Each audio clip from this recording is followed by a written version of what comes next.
Bayi ini baru saja lahir dan sudah tidak bisa bernafas lagi. Baru membuka bungkus popok. Seekor ular muncul di tubuh bayi itu. Seorang pengemis yang malang memuntahkan gumpalan darah. Ketika dia sedang berteduh dari hujan, dia melihat patung Ibu Dewi. Dia memberikan satu-satunya kue kepada Ibu Dewi. Lalu blokir angin untuk Ibu Dewi. Dia memohon pada Ibu Dewi. Jika ada kehidupan setelah kematian, dia berharap dia akan bisa cukup makan dan berpakaian hangat. Setelah dia mengatakan itu, dia meninggal. Pada saat ini, Ibu Dewi muncul dan memberinya 3 hal di kehidupan selanjutnya. Pengemis ini mengubah hidupnya menjadi Nguyet Dao yang nakal. Dia telah mengatakan keinginan pertamanya. Itu untuk menjadi orang terkaya dengan uang paling banyak di sini. Tak disangka aksi ini ditertawakan oleh semua orang. Hari itu, Nguyet Dao melihat toko kue bulan poinsettia bernama Pitu. Harga jual adalah 10 sen sebuah kue. Tapi sudah lama dijual tapi nggak ada yang beli. Jadi dia bertaruh dengan Pitu. Dirinya pasti akan menjualnya habis. Seiring dengan kecerdasan Nguyet Dao, setiap kue poinsettia akan dibungkus sebagai kue penghargaan premium. Jadi telah menghasilkan banyak uang. Pitu tidak bisa mempercayai matanya. Nguyet Dao berbalik dan mendengar saudara perempuan Bahlien berkata bahwa ingin makan kue penghargaan premium Tuong Huong. Karena untuk memenuhi keinginan Bahlien, Nguyet Dao menyelinap ke toko kue Tuong Huong. Tapi sebelum gadis itu pergi, dia ditangkap oleh pemilikmu di pertempuran. Dia memohon kepada Daingu untuk memberinya hanya sebuah kue sudah cukup. Tapi tidak peduli apa yang Nguyet Dao lakukan, dia pasti tidak akan mengizinkannya. Nguyet Dao tidak peduli. Dia menuangkan air ke kue. Keesokan harinya, Daingu dengan percaya diri membawa kue ke Ibu Dewi. Orang-orang baru saja masuk dan melihat bahwa kue di keranjang religius berjamur dan berbau.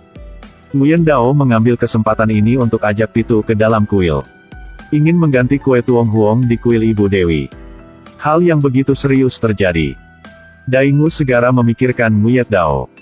Dia bertanya pada Nguyet Dao tapi dia pasti bilang, bagaimanapun, karena saya tidak bisa memakannya, lebih baik saya menjatuhkannya. Setelah melalui ini, toko kue poinsettia dari keluarga Pitu menjadi terkenal.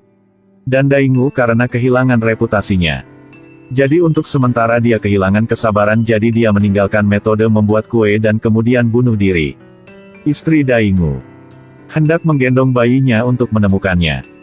Tidak sengaja menumpahkan lilin. Api dengan cepat berkobar dan toko roti Tuong Huong musnah. Karena membantu Pitu mendapatkan uang.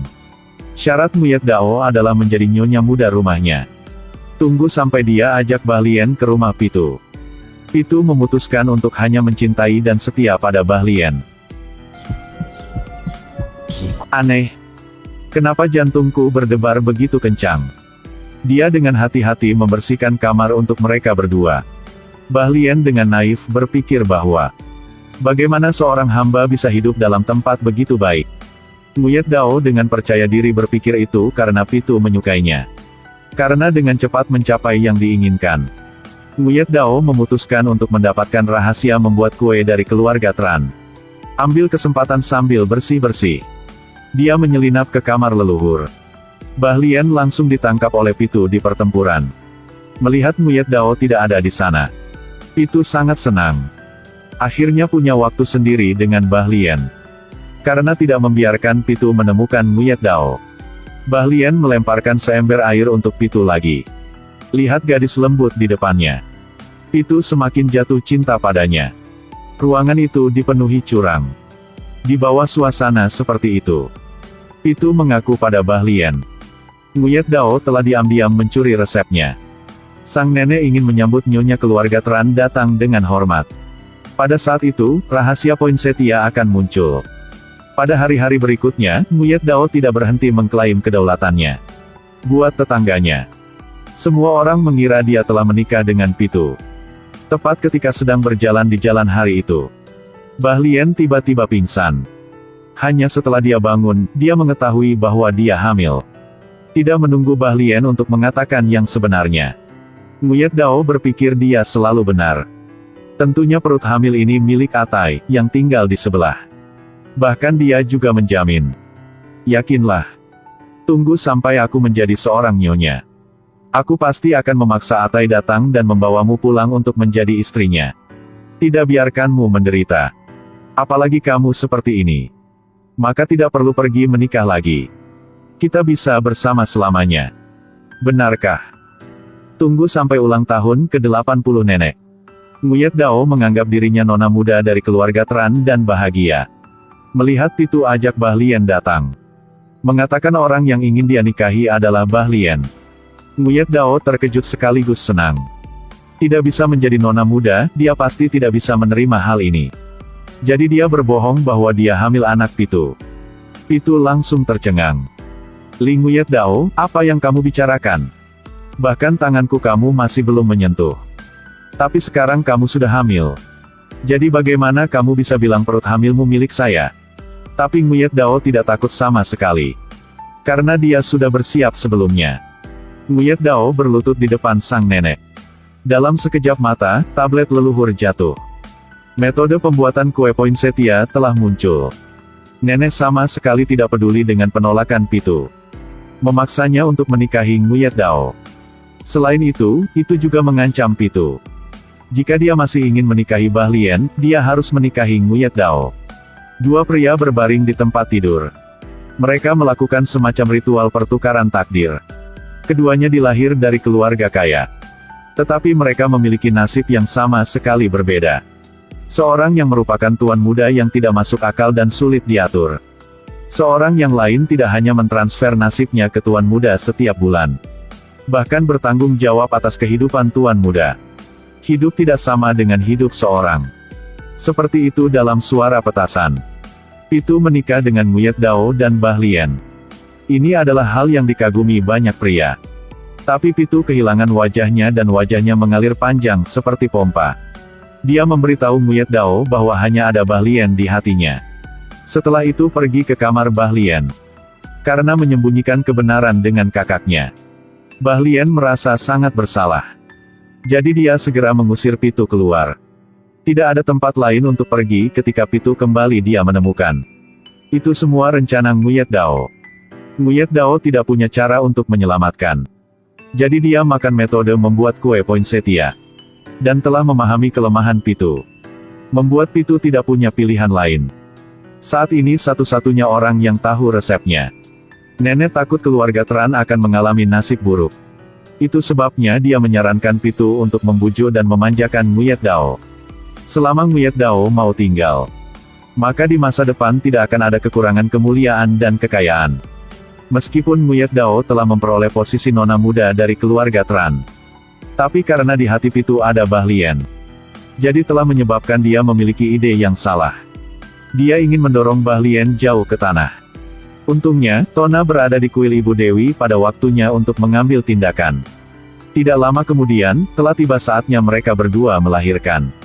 Saat bayinya baru lahir, Bah Lien sangat kesakitan hingga dia koma. Bidan menggendong anak itu untuk Nguyet Dao. Nguyet Dao buru-buru mengeluarkan bantal di perutnya. Lalu dia menggendong bayi itu keluar. Berbohong kepada nenek bahwa dia melahirkan seorang putra. Sedangkan Bah Lien melahirkan bayi lahir mati. Ketika Bah Lien bangun, dia sangat yakin bahwa itu adalah anaknya. Ditambah Nguyet Dao tidak punya ASI. Dia semakin yakin dengan penilaiannya. Karena untuk membuktikan jati diri anak itu yang sebenarnya. Nguyet Dao membawa semua orang ke kuil Ibu Dewi. Dia mengatakan keinginan keduanya. Yaitu dia dapat memiliki susu untuk memberi makan bayinya. Setelah diperiksa oleh pengasuh. Dao Nguyet benar-benar memiliki ASI. Bah Lien sangat sedih tapi hanya bisa menerimanya. Karena untuk memberi selamat kepada keluarga Tran karena memiliki cucu. Nguyet Dao berjanji untuk memiliki 10 hari setiap bulan. Ada kue gratis untuk dimakan. Tapi ketika semua orang bersenang-senang, bayinya tiba-tiba berhenti bernapas. Setelah membuka handuk, ada ular di tubuhnya. Ini disebut karma ular. Adalah kejahatan karma dari kehidupan keluarga Tran. Datang untuk mengklaim hutang. Ingin membunuh bayi ini. Jika ingin menghancurkan karma ular ini, harus memiliki seorang untuk mengubah takdir. Meskipun dia adalah ibu anak itu. Tapi Nguyet Dao ingin membiarkan Pitu mengubah takdir dengannya. Takut anaknya akan mempengaruhi karir. Nguyet Dao mengambil gunting dan berjalan menuju bayi itu. Untungnya, Tona muncul tepat waktu pada saat itu. Kemudian Nguyet Dao mengambil nyawanya untuk mengancam Bah Lian. Memaksakan dia memberikan hidupnya kepada bayinya. Tunggu sampai Bah Lian memeluk bayinya. Mungkin ini cinta dan hati keibuan. Karma ular tidak merangkak di badan Bah Lian. Pada saat yang sama, setelah Bah Lian memeluk bayi itu, bayi itu berhenti menangis. Nguyet Dao tidak percaya pada roh jahat, dia buru-buru menggendong bayi itu. Tapi tindakannya membuat bayi menangis lagi. Melihat keluarga bahagia 3 orang, ini membuat hati Nguyet Dao semakin kesal. Nenek menamai bayi itu Truong Xin. Juga ingin memberikannya kepada Bah Lian untuk dibesarkan. Tidak ada jalan lain, Nguyet Dao sekali lagi pergi mencari kuil Ibu Dewi. Dia mengatakan keinginan ketiganya. Itulah memperpanjang umur Changsheng. Tapi sekarang satu-satunya cara adalah harus memberi Truong Xin saudara laki-laki dengan darah yang sama. Setiap bulan 2 anak berganti takdir untuk satu sama lain. Dengan demikian, adalah mungkin untuk membagi karma untuk menanggung ular karma. Dengan cara itu dapat meringankan rasa sakit Truong Xin. Tapi masalahnya adalah waktu transfer ganti takdir bisa bertahan lebih dari setengah batang dupa. Nguyet Dao tidak punya cara lain. Dia hanya bisa meminta bantuan Bah Lian. Dia menceritakan semua tentang kehamilan palsu dan mengganti bayi. Beritahu Bah Lian. Pada saat yang sama menggunakan nyawa Truong Xin untuk mengancamnya. Memaksanya untuk melahirkan sebayi lagi. Tidak lama kemudian bayi kedua Bah Lian telah dilahirkan. 2 anak bertukar takdir untuk pertama kalinya.